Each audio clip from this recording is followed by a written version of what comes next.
Good evening. I'm going to make a short video, and I'm going to try to keep it short. I'm using the Sony HDR SR12. I want to do some close-ups on the schematic. I've done a lot and lots of tracing on this.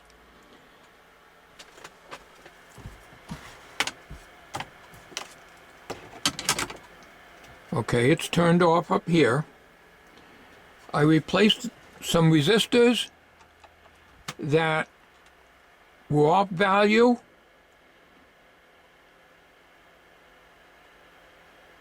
Any that was off, I changed them. There was one that was 40,000 ohms. It went up to 61,000. I replaced that in the middle of the chassis here. I want to make a point. I had one of my viewers, first name was Michael. He emailed me a little while ago and informed me that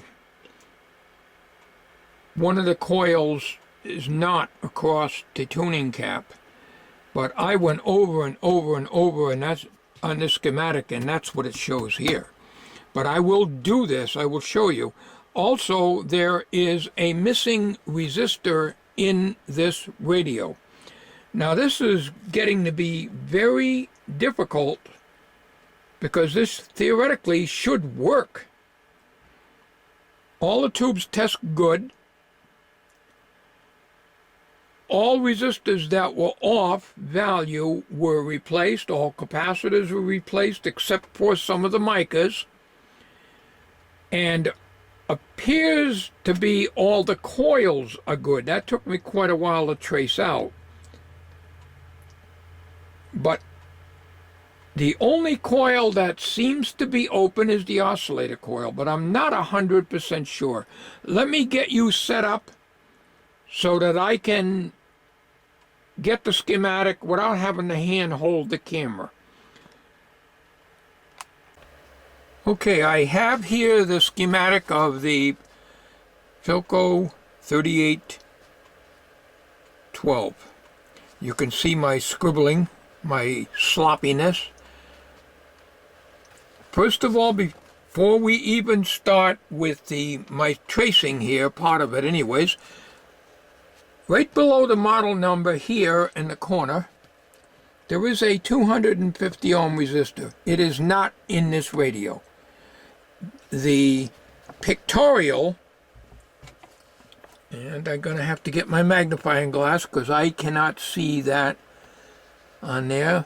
The pictorial shows that as resistor number 25. So what a difference when you got the right equipment, but the file size is humongous, and that's why I don't use it too often. Okay, symbol number 25 is a 250 ohm resistor. It's the only resistor I cannot find in this radio. All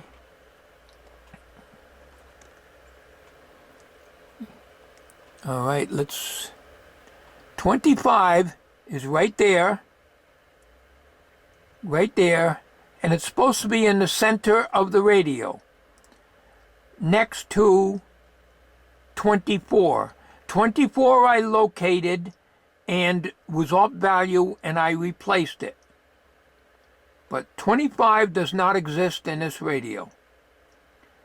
Nor does the Bakelite block. It does not have the Bakelite block. Okay. So, that could be why the radio is not working. Maybe because it's missing R25. All right, now let's go up to the front end of the radio. I've been working on this for several hours since I made the last video. On and off, not constantly. All right. You see the dotted line? That represents the tuning capacitor. Right there. All right, that's your tuning capacitor. That dotted line goes over to the other side tuning capacitor. There's a coil across that. That coil checks out at 7.5 ohms. It looks like that might be 8 ohms, or it could be 6. The schematic is not very clear.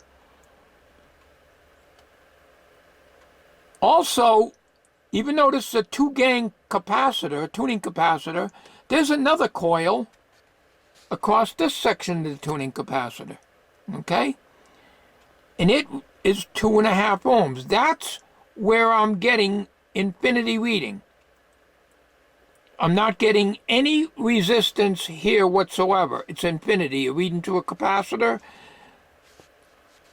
So if I put my ohm meter leads to ground, because you can see the ground symbol, so one side of this coil is grounded, the other side it goes to a capacitor, and the coil goes across the tuning capacitor. There's your trimmer capacitor for the tuning condenser, but I don't see any trimmers on the tuning capacitor or tuning condenser, whatever. This is where I'm getting my open readings on this coil here, and that is the oscillator transformer, they call it. Okay? So, here is my sloppy notations. First, IF coils are good. I'm just gonna, okay. All right, first IF right here. I'm getting 7.5 ohms on that one,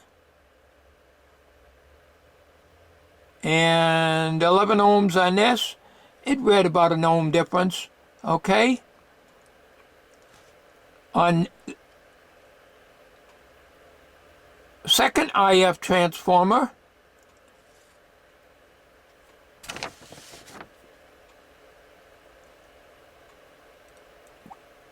supposed to be 22.5 ohms. I read 25.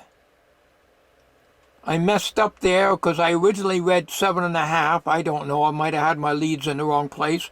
Bad eyesight. You know how that goes. Okay, so that side is good. This was supposed to be 4 ohms. It reads 5 ohms, and I went over it many times, and that's what I got on my meter. So I would say that coil is good. I replaced the 490,000 ohm resistor. The 190,000 is very, very close. I left that. And this is the audio output transformer. And of course, the 70 ohm resistor read 9.5 ohms. I clipped it out, and the damn thing read 69.3 ohms.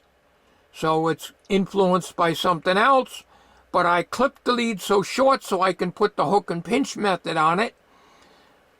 And all I had was two 150 ohms in parallel, half watt, because I think this is a 1 watt. It doesn't say, but physically it looks like. So I was better off if I only clipped one end. But because I needed to cut it right close to the body of the resistor so I can have some room to make my hook, the resistor became useless. But I thought it was off value, but resistors usually don't go down in value, they go up. So anyways, that resistor is now a 76 ohm resistor, to 150 ohms. I tried to get a match as low as possible, but that's as close as I can come. It's vintage radio, it probably wouldn't make any difference. And of course, this guy here, which is not in the radio. All right. Now,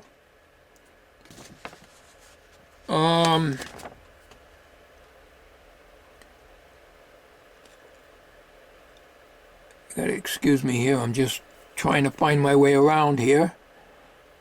All right, that's the power transformer, okay. I replaced The 40,000 ohm resistor went to 61,000. I replaced that with a 39,000 resistor in my junk box, 1 watt. It's only one I had. The leads were a little short, but thank goodness I had hook and pinch, and I left the leads long on the old one. Short rather, so I had enough to put that in. The 2 meg was okay. Now, Michael had told me there is no coil across the grid but a capacitor.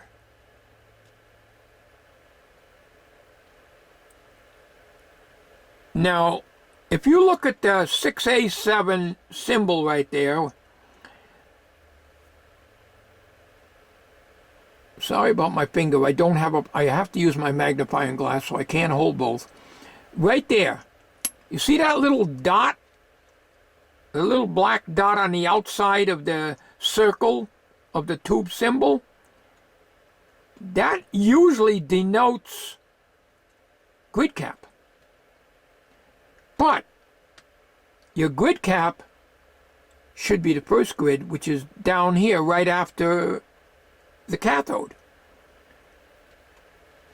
So if Michael is correct, there is a capacitor, but it's only 110 micromics or 110 picofarads or 110 Mickey mics, which is what I always call them because I'm from the old school. And then the coil. So, regardless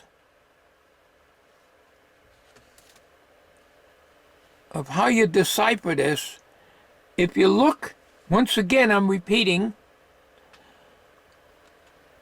if you look at the tuning capacitor, which is the oscillator section of the tuning capacitor, there is a 2.5 ohm coil across it. In addition to that, there is, it looks like a 5.5 ohm coil across the other section of the tuning capacitor. These 2 coils are good, and I got okay on both coils. So the only one that I see that's out is the oscillator. I don't get any continuity on it. I can go over this again, the oscillator, if need be. But according to the schematic, there should be a coil across this tuning bank and this one. Okay? So, I think the oscillator coil is the one on the bottom of the chassis, and I think this is the antenna coil.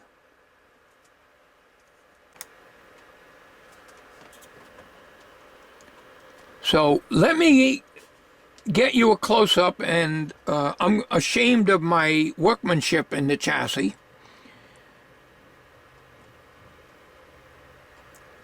Before I do that, the problem with the 75 tube going out when I tilted it was not because of the base being loose. I brought out, as you saw in the last video, both tube testers, and I wiggled the tube in each of the testers, and it did not go out. I moved the tube different angles, so if there was a loose connection in the base, the filament would go out. It happens to be one of these tubes that you really have to look close, because it just barely lights. It doesn't light bright like the 41. Okay, so I determined that one of the pins, or both of them, on the filament in the socket was not making a good connection. But before I tried to tighten them up with a pair of needle nose, I double-checked continuity with my ohm meter between the socket itself, the actual hole where the tube pin would go in. These are big, so I stuck the clip lead in the hole, and then the terminal that was adjacent to it, I checked, but it should be 0 ohms, a complete circuit. There was. So that led me to believe that the socket was not making good contact. So let's show you underneath. Okay, this is the bottom of the 75 socket. Your filaments, offhand I don't know where they are, because the pins, there's supposed to be 2 larger pins on this. This is a 6-pin tube, but with my eyes, even though I'm looking at it, they look the same size. In other words, for instance, a 4-pin 80 rectifier, you can plainly see the 2 larger pins and the 2 smaller ones. 2 larger in diameter pins are the filament or heater, whichever way whatever way it is, and the smaller ones are the other elements. Well, anyways, I could pull this too, but I'm not going to do that here now, because if it's tight and I don't want to put a strain on the base and have it break off, I took the tube out, I located the 2 socket pins for the filament only. I took my needle nose and very gently squeezed them, and a tiny piece of metal broke off. Not enough to cause no connection at all, but a little section of the I've got to get this in there. Broke off. In fact, this is it right here. This pin doesn't go wrap quite as much around the pin as the other ones. So I did squeeze them together, and I didn't do it hard. I did it very gently, and a piece just flew off. So brittle metal, I guess. I don't know. So anyways, the tube no longer goes out when I move it. Okay? Okay. These are 2 150 ohm half-watt resistors in parallel to try to get my 70 ohms. Well, of course, I can't get 70. I got 76. Half of 150 is 75, so I tried various resistors, but that's as close as I can get. That was off value, so I had to make that up. Now, that was way down on the bottom of the chassis, so I had to extend it up and bring it around over here. Okay, kind of sloppy. Okay, up near this 6A7, there was a 51,000 ohm resistor. That was way off. So, closest I can get is 47,000. 51,000 is not a standard value, and I didn't have anything else, so I put that in, and that was hairy trying to get that in there. I won't get any closer than that because that's a terrible job. Now, this wire was here. This is a ground wire. One side goes to the ground, and the other side it goes on a long wire antenna. I had thought, as I had mentioned in the last video, that a loop coil will go on there, but no, that doesn't. So, move on. On this coil here, and I'm not sure what that is, I did know. That is number 12. And number 12 is the second IF transformer. It checks out, as I showed you earlier in the video.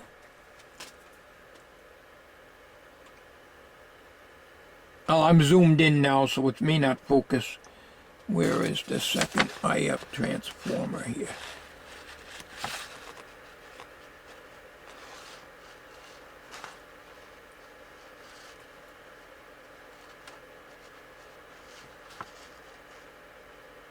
Second IF transformer. As I told you, 4 ohms, I got 5 ohms. So I showed you that earlier on this video.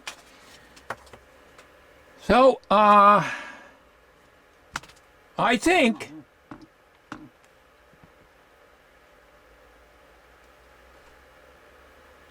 it's either the coil on the top of the chassis nearest the tuning capacitor or this one. And not sure, but I think this is the oscillator coil. All right. So, as far as the Bakelite block being non-existent, when I got the radio, it had those 2 1.5-inch long mica mold black capacitors, 0.01. These are safety. So I think if it had the Bakelite block, it went in here. But every radio I have seen, and I've seen there's quite a few of these on YouTube, every one of them has the Bakelite block. Well, that's good. I don't have it. And it's a lot easier. I won't have to worry about stuffing it or anything like that. I would have, if it was me, I would just take it out and out of the radio completely and just do it this way anyways. So that's probably it. Since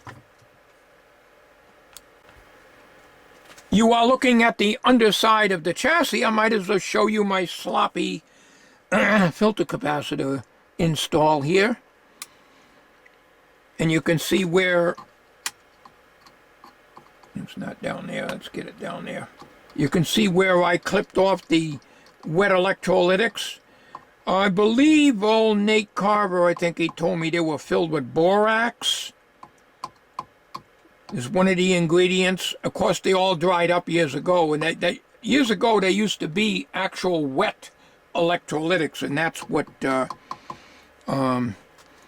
these were at one time.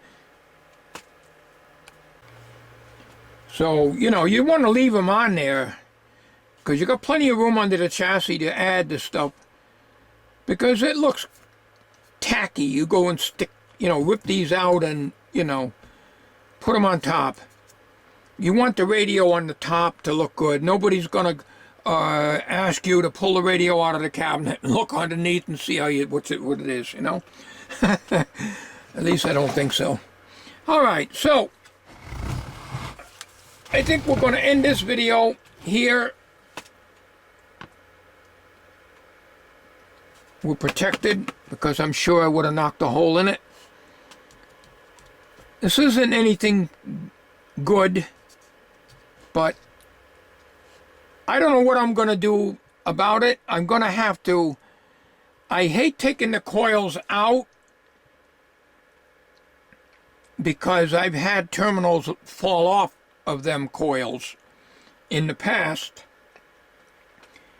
And once they come off, you usually pull the wire off with them and, you know, then the thing is useless. So, in conclusion, I think this is the antenna coil. If it is good. And it comes off of one side of the tuning capacitor and the 6A7 grid cap. So, that's about it. So I'm going to end this video now and try to get this up.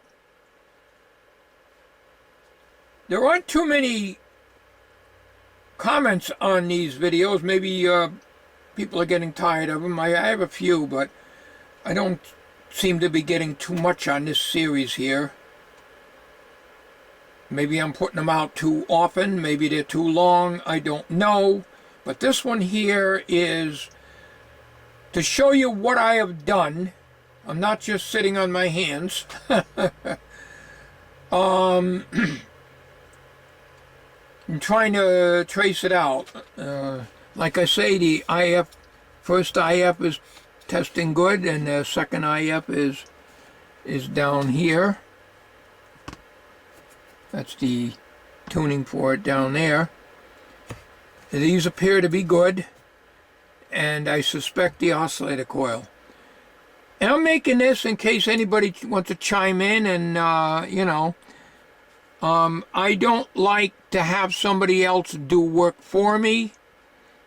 It's been done in the past, like winding coils, repairing coils and stuff. I would rather just put this in a case and become a shelf queen. It's too heavy to ship to somebody. Anyways, it's got a power transformer. The price was right, and I'm glad I bought it. And if I known this now, I would have bought it again. I mean, you know, it's no doubt about it. The tubes alone are worth more than the $5. So I'm going to end this video now. I hope this video showed in much clearer detail, I'm sure it did, what I had done and what my troubleshooting procedure consists of. I did not check voltages other than the B+ on the tubes. I have not done that. That could be the next step. Thank you for watching. Have a good night.